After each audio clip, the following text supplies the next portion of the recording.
Hey guys, today we're going to show you how to do a rear sway bar installation on your F2x and F3x chassis BMW cars. Now the nice thing about the rear sway bar compared to the front sway bar is it doesn't matter if you have rear wheel drive or xDrive. The installation process is the same and the bars are the same. So in theory you could go ahead and take a bar off of a rear wheel drive car and install it on an xDrive car and vice versa. Today we're going to be installing this H&R 20mm thick solid bar on this F32 435i.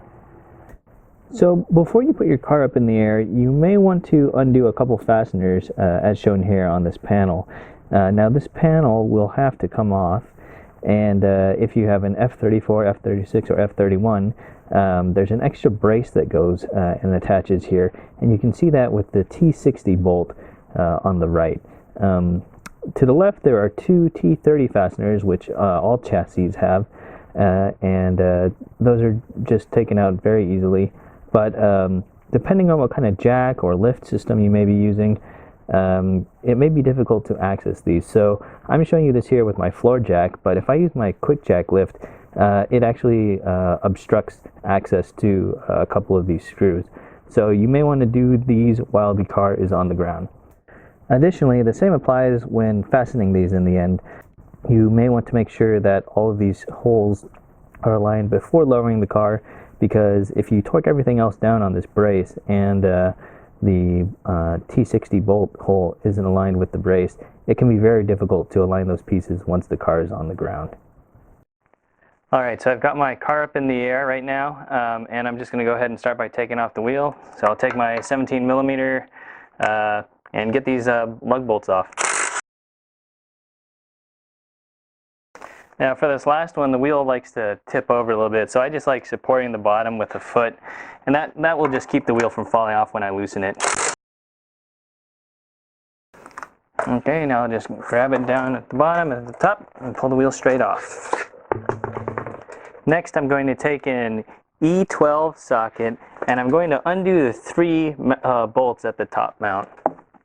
This will allow the shock to drop low enough when we lower the camber arm. Next we have to take off this underbody shielding underneath the lower control arm or camber arm. And in each of these four holes, two on this rear side and there's two more at the front, there's a 10mm nut that you have to take off. I find it's helpful to remove the driver's side rear shock absorber to give ourselves a little bit more clearance to maneuver the sway bar, getting it in and out. So looking here at the lower camber arm, let's go ahead and remove the 18mm bolt and nut that secures the lower portion of the shock absorber. Now that we've got our two bolts out below, we'll go ahead and take out our damper first, and you may have to push down on it and compress it a bit.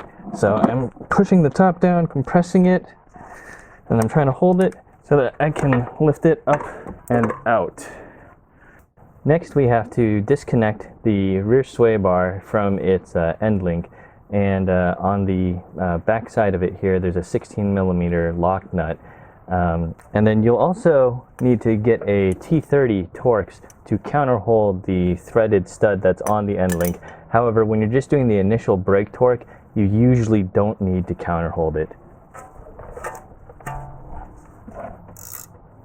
Next we'll have to remove these two expanding rivets with our trim tool so that we can take off the panel below.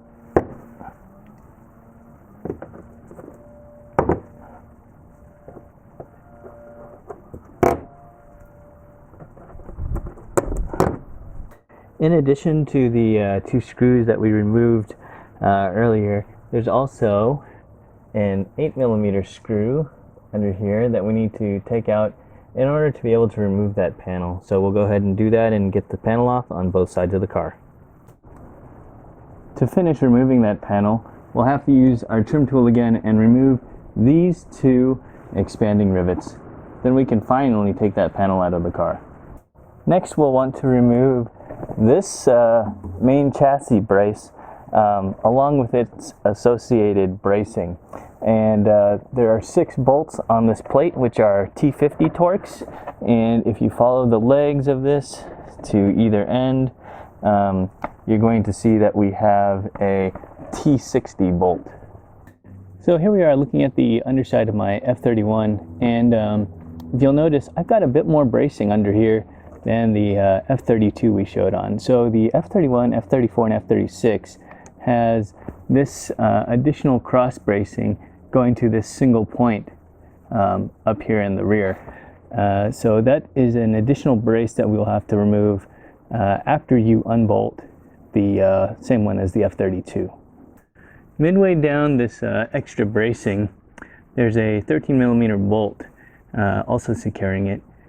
As you can see, this also uses the T60 bolts. We'll want to make sure to unclip our e-brake line from both sides of the car. We'll just grab it by the hook and pop it out. If your exhaust has a control module to it, be sure to also disconnect any wires so they don't get pulled while the exhaust is lowered. Now we're going to lower the exhaust. This is going to vary based upon your engine type, and at least for the N55 on this 435i, on either side of the muffler here, we have a 13mm nut up there that you can undo and lower the exhaust. And then what we'll do is we'll get a jack stand to support the exhaust. For the 328D's exhaust, one of the exhaust mounts is mounted to the diff mount right here, and that is an 18mm.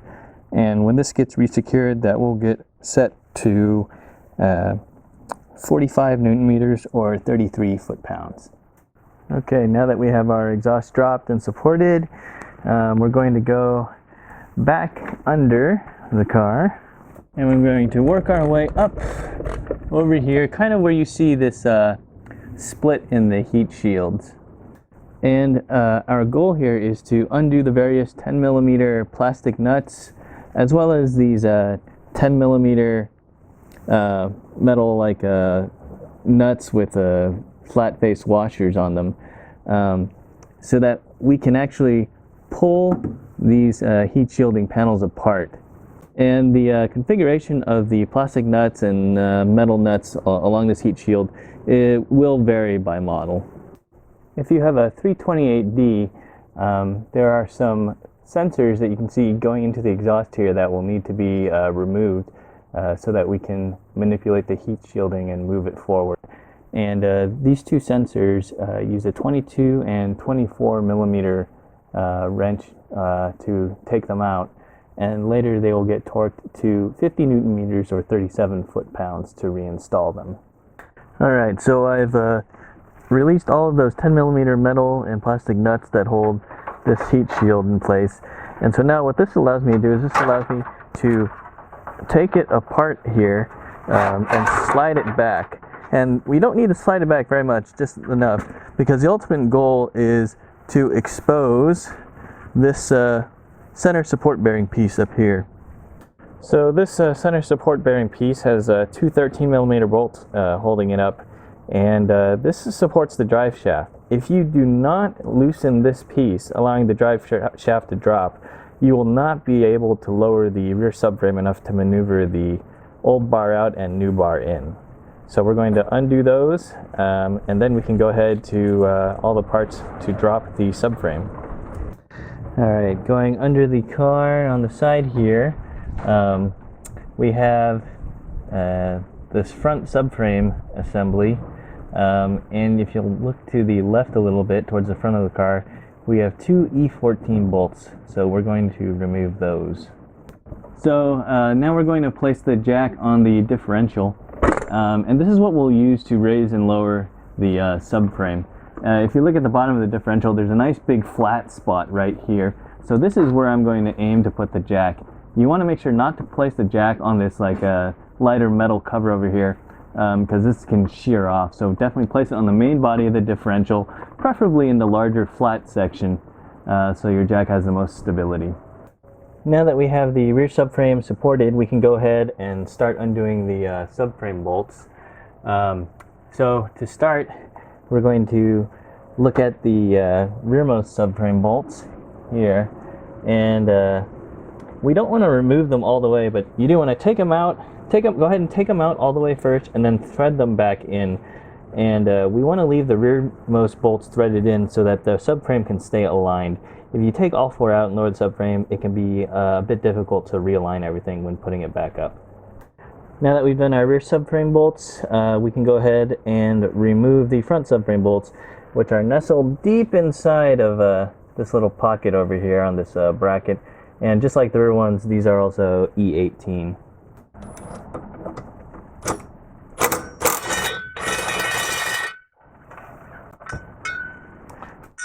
Now our front bolts for the subframe are completely removed, and we can start lowering the jack to lower the subframe.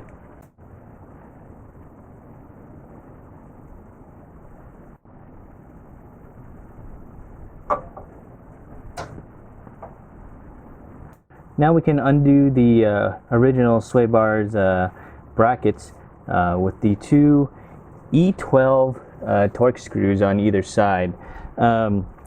Right now I'm looking at it from the passenger side, and the clearance on the passenger side isn't as good because of these 2 tubes right here. So sometimes I have a little bit of a difficulty fitting a ratchet with a socket on there. So another thing you can do is you can go ahead and use a ratcheting wrench kind of like this, and 10 millimeter will also fit over those, as well as 3/8. Okay, now that we have the bracket unsecured, you can see we've got our sway bar loose. So now we will have to take the bar out, and since we have reduced clearance with these tubings on the passenger side, we'll be taking the bar out of the driver's side. So we have to go and take this lever arm, maneuver it in between these control arms, and then we have to rotate the bar such that we can push it out and get that lever arm up above this main part of the subframe. Once it's in the center portion, it'll be a lot easier to pull out of the driver's side. So if you're wondering how much you need to lower the subframe in order to do this, we ended up lowering it about 3.5 to 3 3/4 inches for the 20 millimeter H&R bar. If you're using a smaller diameter bar like a 60 millimeter IBOC, KW, or 17 millimeter KC design, you might not have to lower the subframe quite as much.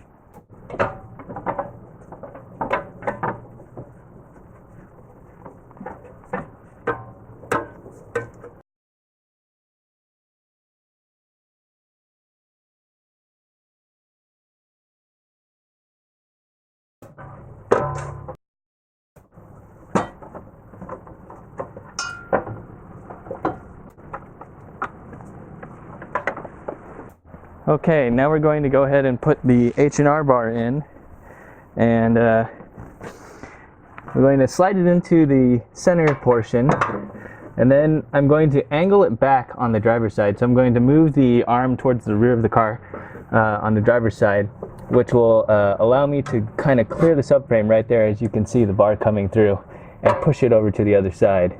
Once it's on the other side, then we can go ahead and maneuver the bar to get the legs in the appropriate position. Okay, now that we've got the bar through, we're going to take this side on the passenger side, the lever arm, and we want to rotate it down. So for this, if you look back there in this main section of the subframe, the bar is forward of that. So you do need to make sure that the bar is forward of that main section of subframe, so that gives you enough area to rotate this down and get under this control arm here. So now that that's under on this side, we can go make sure the same is for the driver's side. Okay, now we're going to have to lubricate the bushings. So I'm going to take a silicone-based lubricant and get a nice dollop of that, and just rub it inside all along this bushing. A lot of other bars, they include this lubricant. For some reason, H&R doesn't. Now that the bushings are lubricated, we can go and pop them on our bar.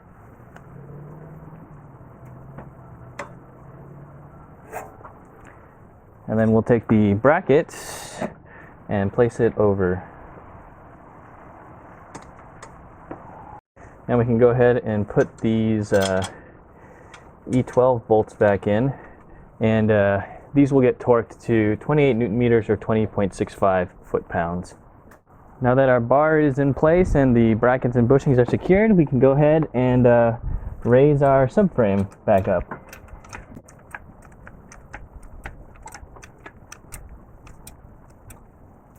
Now that the subframe is up, we can take the front bracket and subframe bolt assembly and start getting that started. Make sure that this bracket is aligned with the front E14 bolt holes before you torque the front subframe bolt. Now we'll go ahead and snug up the rear subframe bolts as well, but we won't tighten them all the way. BMW says to torque the front subframe bolts before we do the rear ones. So we'll go ahead and take this E18 subframe bolt and torque it to 108 Newton meters or 80 foot-pounds. Now we'll torque the E14 subframe bracket bolts, and these get torqued to 47 Newton meters or 35 foot-pounds.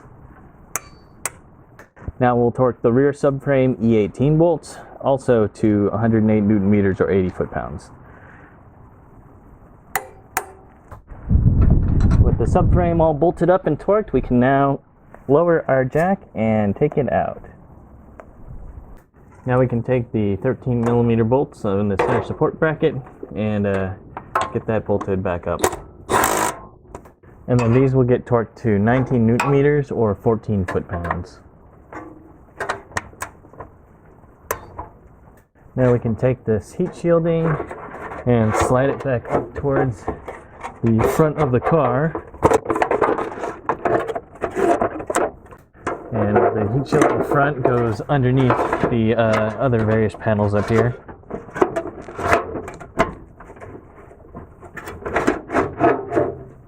And we'll take our various 10 millimeter plastic nuts and our metal ones for the heat shield, and we'll go ahead and start getting those all threaded on and then tightened down. And all of these, they just need to be hand tight.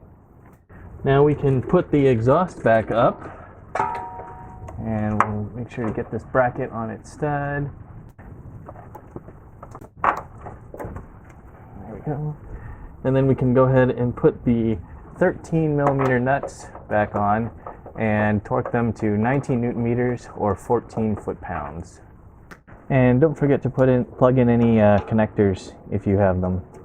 Don't forget to clip in your e-brake lines back into their hooks, and there's a little white strip that says where they're supposed to align. Now we can go ahead and start putting the bracing back into place. So I'm going to take the T60 bolt over here and just get that threaded in. I'm not going to torque it down until after we've torqued the center plate further up in the middle of the car. If you have an F31, 34, or 36, now's the time to put your unique bracing back up, which are torqued to 100 Newton meters or 74 foot-pounds. And that gets torqued to 56 Newton meters or 41.5 foot-pounds.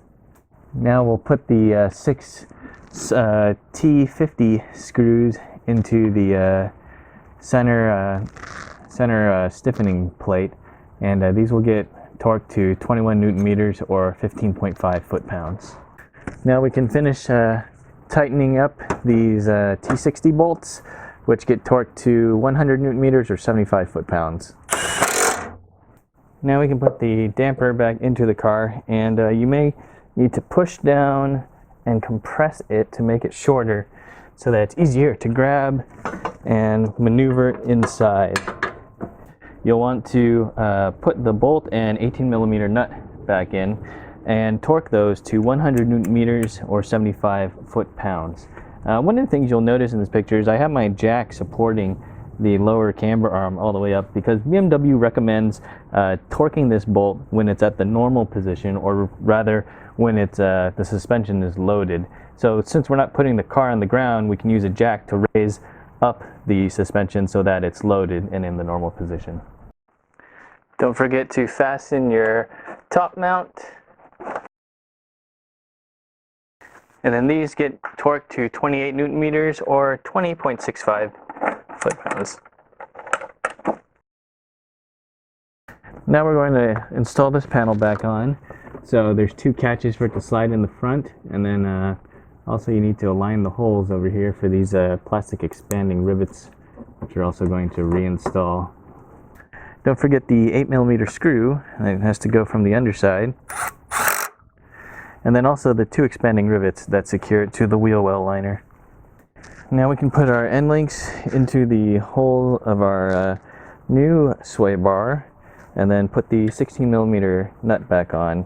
Don't forget that you may need to use the T30 counter hole to get the nut on all the way. And then eventually this gets torqued to 56 Newton meters or 41.5 foot-pounds. Don't forget to put your bottom cover back on and secure it with the 10mm bolts. Lastly, we'll put our wheel back on, get the lug nuts in there, and torque them down to 140 Newton meters or 103.25 foot-pounds.